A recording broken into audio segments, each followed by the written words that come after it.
এক জায়গায় একটা কাগজ জমা দিলাম, আবার আরেক মিনিস্ট্রিতে একই কাগজটা আবার জমা দিলাম, এই 10টা মিনিস্ট্রিতে একই কাগজ 10বার জমা দিলাম। এটা তো এই যুগে এসে আমাদের আসলে এই ধরনের কথাবার্তা বলার কথা না। কিন্তু আমরা আমাদের দেশে এখনও বলি, তো এখান থেকে আমরা যে সরে আসতে পারছি এটা একটা বিশাল ব্যাপার আমার কাছে মনে হয়। আর আরেকটা জিনিস আমার কাছে সত্যি খুব ভালো লাগছে যে যখন আমরা ফেজ 2-তে যাব, আমাদের একটা টাইম লাইন আছে, টাইম লাইনটা যদি স্ক্রিনে একটু দেখানো যায়, এই যে ইউনিক বিজনেস আইডি যেটা আমরা ফেজ 2-তে বলছি 2027 সালে 28 সালে হবে, যে কোনো সার্ভিসের ক্ষেত্রে যদি আমরা বলি যে খুব ডিজিটাল একটা পৃথিবীতে আমরা যেতে চাই, সেটার জন্য আপনার প্রথমে একটা ইউনিক আইডি লাগবে। আমাদের প্রত্যেকের বাংলাদেশি হিসাবে একটা এনআইডি আছে, কিন্তু আনফর্চুনেটলি একটা ব্যবসায়ী সংস্থা হিসাবে কিন্তু কোনো এনআইডির মতো কিছুই নাই। বিন বলেন, টিন বলেন, কোনোটাই আসলে কিন্তু সেইভাবে কাজ করে না। সো একটা বিজনেসকে ইউনিকভাবে আইডেন্টিফাই করার মতো কোনো আইডি এই মুহূর্তে বাংলাদেশের নাই। এটা তো হতেই পারে না, এটা তো একটা অদ্ভুত সিচুয়েশন। অদ্ভুত সিচুয়েশনের জন্য সমস্যায় কিন্তু শুধু আপনারা না, সমস্যায় আমরাও আছি। সরকার হিসাবে আমিও বুঝতে পারছি না যে এই ব্যবসাটা আসলে আমার সাথে কোন কোন জায়গায় আমার সাথে ইন্টারাক্ট করছে, সে কোথায় ব্যবসা করছে, এই ইনফরমেশনটা আমার জন্য সরকার হিসেবে এক জায়গায় করে নিয়ে আসা খুব ডিফিকাল্ট। সো যখন আমরা অ্যান্টি করাপশনের কথা বলি আর সার্ভিস কোয়ালিটির কথা বলি, যেই কথাই বলি, কোনোভাবেই আমার কাছে যদি ওই সিঙ্গেল একটা ডেটা সোর্সের পয়েন্ট না থাকে যেখান দিয়ে আমি এক ডেটাটা পুল করতে পারবো, তাহলে আসলে ডিজিটালাইজেশন হবে না।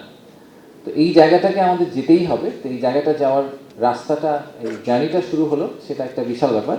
আমার মনে হয় যে আগামী সরকার যদি এটাকে কন্টিনিউ করেন, তাহলে আমরা হয়তো আজ থেকে 2 থেকে 4-5 বছরের মধ্যে একটা খুব নেশন ওয়াইড একটা সেট আপে যেতে পারবো, যেটা আমরা আজকেই আসলে আমাদের যাওয়া উচিত, কিন্তু আমরা এখন ওখানে পৌঁছাতে পারিনি। এআই এর ব্যবহার নিয়ে অনেক কথাবার্তা হচ্ছে, এটাও একটা দারুণ ব্যাপার। সবাই সবখানে বলছেন যে এআই সারা পৃথিবী টেক ওভার করে ফেলবে, কিন্তু বাংলাদেশে আমরা এআই পলিসি নিয়ে বলি যে আমাদের একটা এআই পলিসি করা দরকার, কিন্তু এআই এর অ্যাকচুয়াল ইমপ্লিকেশন বা ইফেক্ট আমরা প্রাইভেট সেক্টরেও খুব কম দেখি, সরকারে তো একেবারেই দেখতে পাচ্ছি না। তো এখন এখানে আমরা আসলেই খুব সিরিয়াসলি একদম ফেজ 1 থেকে আমাদের, যেহেতু বিদেশি অনেক পার্টনার আছেন, তাদের সাথে বিদেশি অনেকগুলো ল্যাব এখানে কাজ করছে যারা বিহাইন্ড দ্য সিনস এই ডিজাইনটা করছেন। তো আমরা প্রথম থেকে একটা স্পেসিফিক পয়েন্ট বলে এসেছি যে যাই হবে এআই ইন্টিগ্রেটেড হবে, যাতে ভবিষ্যতে যখন আমাদের দেশ রেডি থাকবে, তখন যখন এটাকে রোল আউট করা হবে, দেখে মনে হয় যে আসলে আবারও আমাদেরকে 20 বছরের একটা ক্যাচ আপ গেম খেলতে না হয়, যে আমাদেরটা রেডি হয়ে গেল, তখন দেখা গেল যে অন্য দেশ এআই করে আরও 20 বছর সামনে আছে, তো আমাদের আবার প্রথম থেকে শুরু করতে হচ্ছে। এই দিকে যাতে আমাদেরকে যেতে না হয়। তো ফাইনালি আমি যেটা বলবো যে অনেকে এটার পিছিয়ে কাজ করেছেন, সিরিজ অফ স্লাইডস, প্রত্যেকটা মানুষের নাম ছবি দিয়ে, আপনার যদি এরকম 8-10টা স্লাইড আছে, আমি সবার নাম বলছি না, বাট সবাইকে ধন্যবাদ। বিডা, বেজা, ইনভেস্টমেন্ট প্রমোশন এজেন্সি, বাকি যেগুলো আছে, বেবজা, তাদের অফিসিয়ালদেরকে ধন্যবাদ, বিসিকের অফিসিয়ালদের ধন্যবাদ। আরও বেশি ধন্যবাদ হচ্ছে আমাদের এই ইনভেস্টমেন্ট প্রমোশন এজেন্সির বাইরে যেই সরকারি সংস্থারা এখানে আমাদের সাথে রেগুলারলি কাজ করেছেন, তাদেরকে অনেক অনেক ধন্যবাদ। লুৎফর ভাই সবসময় আমাদেরকে একটা স্পন্সরশিপের যে সাপোর্টটা দিয়েছেন, এটা একটা বড় চ্যালেঞ্জ আসলে সরকারের। যে কোনো দেখবেন যে সেই অনেকগুলো ইনিশিয়েটিভ কমিশন করা হয়, কমিশন করার পরে 10টা ইনিশিয়েটিভের মধ্যে মাত্র 2টা ইনিশিয়েটিভ প্র্যাকটিক্যালি একটা জায়গায় গিয়ে ঠেকে। এটার একটা বড় কারণ কিন্তু হচ্ছে উপর থেকে স্পন্সরশিপটা আসছে কিনা, উপর থেকে ওই পুশ, ওই সাপোর্টটা পাওয়া যাচ্ছে কিনা।